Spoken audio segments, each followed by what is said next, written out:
Alors, on y va avec l'organigramme de la compagnie. Ce que je pourrais faire dans le cas ici, je vais y aller avec demi-fenêtre chaque côté. Comme ça. Et ici. Bon, question de nous aider, là, question d'être capable. Là. Fait que ici, l'étape, ça serait de créer à partir de notre console, dans les utilisateurs et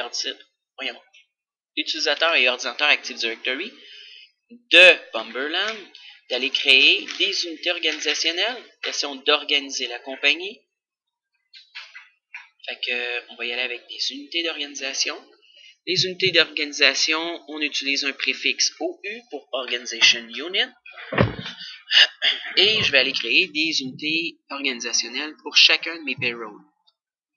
Alors, j'ai OU directeur. Je vais aller créer aussi un nouveau unité organisationnelle. OU journalier. Parfait, on continue, clic droit. Oups, attendez. On pourrait y aller aussi directement avec le raccourci qui est là. Créer, OU, vendeur. On continue, il faut sélectionner Bomber et aller sur créer une nouvelle unité d'organisation grâce à mon petit bouton qui est ici, que je vais nommer OU secrétaire. OK. Une fois que c'est fait, ce que je peux faire, c'est d'aller créer mes groupes directement à l'intérieur. Alors ici, on parle d'un groupe global qui va contenir justement tous les utilisateurs. Ici, présentement, je suis dans ma OU directeur. Alors, je vais créer un groupe que je pourrais appeler GRGL directeur. Faut que je m'assure qu'il est global, mais par défaut, la coche est sur global, fait qu'on s'inquiète pas trop pour ça. On va en créer un pour mes journaliers. Alors, on clique sur nos deux petits bonhommes qui sont là, créer des groupes, qu'on va nommer GRGL, journalier. OK, là-dessus, on va aller en créer un autre pour mes vendeurs, GRGL, underscore vendeur. Je vais en créer un autre, clic droit, nouveau groupe, GRGL,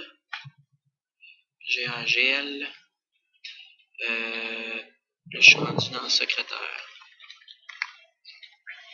OK. Alors, pour chacune de mes unités organisationnelles, j'ai créé un groupe.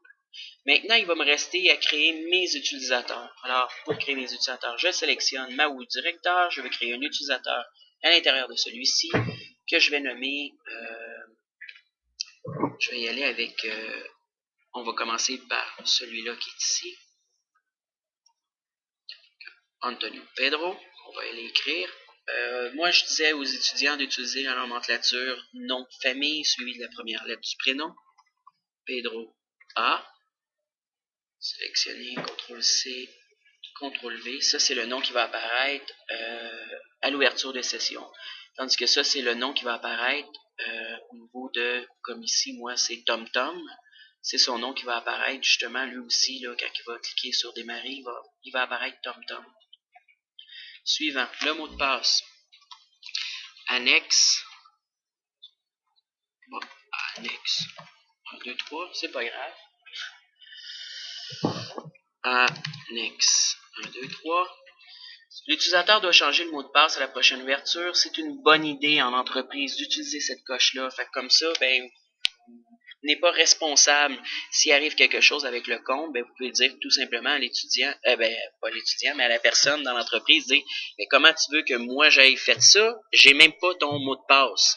Fait comme ça, on lui en met un temporaire, et à partir de là, quand il va utiliser sa session, il va changer son mot de passe, puis c'est seulement lui qui va réussir, qui va connaître son mot de passe.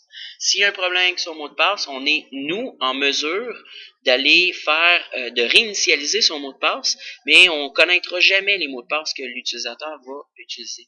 Mais vu que là, on est en exercice, puis je veux pas justement changer à toutes les fois le mot de passe, puis je vais enlever ma coche. C'est bon? Suivant, terminé. On fait la même chose pour mes journaliers qui sont ici. Fait qu'il va falloir que je crée ces trois-là, que je vais créer ici. Alors, clic droit. Non, ici, je m'en vais sur mon utilisateur. Nom complet, moi j'y vais avec Layton Y. Je vais sélectionner, CTRL-C, CTRL-V, suivant, mot de passe.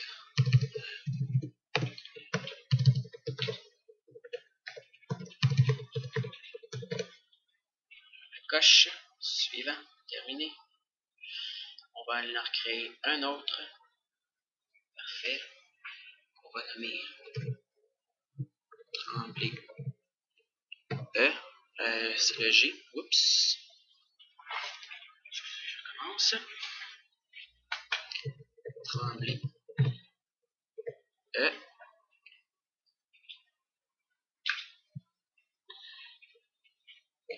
CTRL-C, CTRL-V, suivant, annexe 1, 2, 3,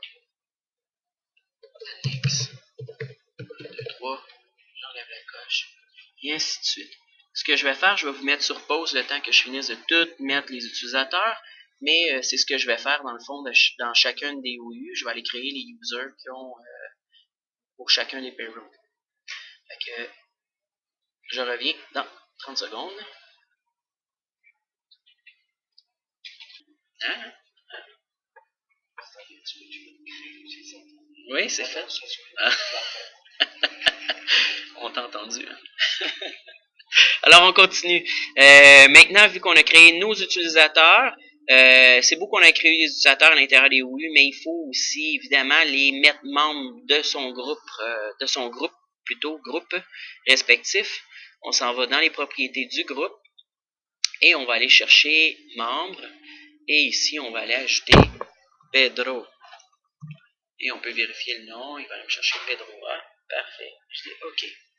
Même chose pour journalier. Je vais aller chercher mes 3 journaliers. Je m'en vais dans propriété, son membre ajouté. Ici, je vais aller mettre Lay. On va trouver Layton. Point virgule, ça permet d'en créer tout de suite un autre. Je peux écrire Tremblay.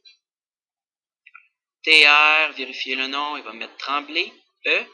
Et je vais aller mettre point virgule pour Gagnon, G-A. Vérifier le nom, Gagnon. OK. Fait que j'ai mes 3 utilisateurs qui vont être membres du groupe journalier. Parfait. J'ai fait directeur. Il me reste vendeur. Je m'en vais sur vendeur. Propriété de vendeur. Je m'en vais dans l'onglet membres. Ajouter les membres. Je mets pot. Vérifier le nom. On va mettre jackpot. Point virgule. Je vais mettre du. Pour qu'il trouve. Vérifier le nom. Du Amel. OK. J'ai mes 2 utilisateurs. OK. Même chose pour ma secrétaire. Clic droit. Propriété. Membre. Et on va aller mettre EMM. Vérifier le nom. Emmanuel A. Appliquer. OK. Parfait. Là maintenant, j'ai des groupes qui a des membres. Fait qu'ici, je vais avoir ma secrétaire qui va avoir Emmanuel, et ainsi de suite. Fait qu'une fois que ça c'est fait, je vais aller, on va